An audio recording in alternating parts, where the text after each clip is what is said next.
Aşgabatyň Görýte gözellik salonlarynda we erkekler üçin dellik hanalarynda erkek müşterileriň saçyny boyamak, şeýle-de saçyny ýaşlaryň arasynda meşhur bolan görnüşde şekilli tyrmak gadagan edildi. Bu barada Azatlygyň Aşgabatdaky habarçylar aýdýarlar. Elitni gözellik salonlarynyň biriniň işgäri iş ýerine şäher prokuraturasynyň wekilleriniň baranlygyny öz ýol başçysynyň bolsa prokuratura aýratyn çagyrlanyny gurrun berdi. Parykmaherler bilen gurrundaşlygyň temasy erkekleriň saçyny boyamagyň, şeýle-de ýaşlaryň saçyny şekilli syrmagyň gadagançylygyna bagyşlandy. Adatça bolşýal olary hiç ýyly ýazmaça düzgünnama görkezilmändiňe ýokardan tapşyrygyň bardygy aýdalypdyr. Dip Azatlygyň Aşgabatdaky habarçysy 14 awgustda gurrun berdi. Onuň sözlerine görä şeýle tapşyryklar Aşgabatyň gözellik salonlarynyň ýene bir näçesine we bir karar Sowda merkezindäki erkekler üçin ýöriteleşdirilen salonlara berilipdir. Yerli synçylar Türkmenistanyň paýtagtynda erkekleriň arasynda saçyny boyamak modasynyň bir ýyl mundan ozal has giňden ýaýranlygyny belliýärler. Olaryň sözlerine görä öň saçyny boyaýanlaryň köpüsiniň daşar ýurtly kampaniýalaryň işärleri, şeýle-de parykmaherleriň özleri, DJ-ler, aýdymçy sazandalar ýaly sungat işgärleri bolan bolsa, indi erkekleriň saçyny boyamagy yerli ýaşaýjylaryň köpüsiniň arasynda ýörgünli bolup başlapdyr. Şol bıraktyň özünde de Türkmenistanda erkekleriň saçyny boyamagyna girdilenligi aýdylýan gadagançylygy ne ýurt resmiýetleri ne de habar beriş terişdeleri agdaýarlar. Munyň sebäpleri de nämälim galýar.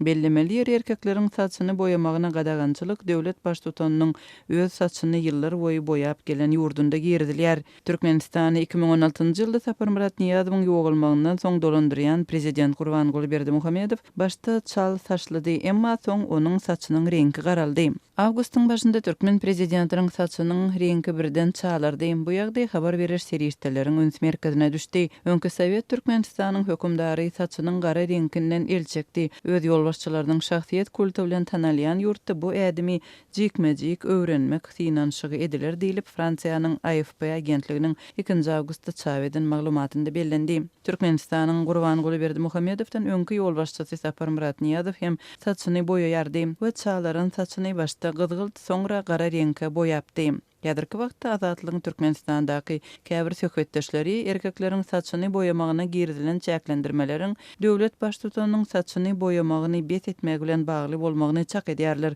we şu sebäpden onuň başgalara da gadagan edýän bolmagynyň ähtimallygyny belliýärler. Käbir yerli synçylar erkekleriň saçyny boyamagynyň gadagan edilmegini häkimetleriň jemgyýete gözükçülük etmek synanşygy bilen baglaşdyrýarlar. Türkmenistanda milli diaptesurlar, şol sanda milli geyimler, medeni gymmatlyklar hökmünde edilýär, hususan da döwlet edaralarynyň işgärleriniň okuw jaýlarynyň okuwçylaryndan keşdili tahýa aýal gyzlardan milli köýnek talap edilýär. Türkmenistanda ýylatyň daş görnüşine degişli dürli gadagançylyklar, çäklendirmeler we talaplar häkimetler tarapyndan öňden bäri edilip gelinýär. Dürli ýyllarda ýurdun erkek ýaşaýjylarynyň altyn diýişli, uzyn saçly we takkally bolmagy gadagan edilipdi. Şu ýylyň dowamında Türkmenistanyň häkimetleriniň zenanlaryň dar köýneklerine saçyny sary reňke boýamagyny we ýurda saçy reňkleýän boýaklaryň getirilmegine çäklendirme girzenligi habar berilipdi.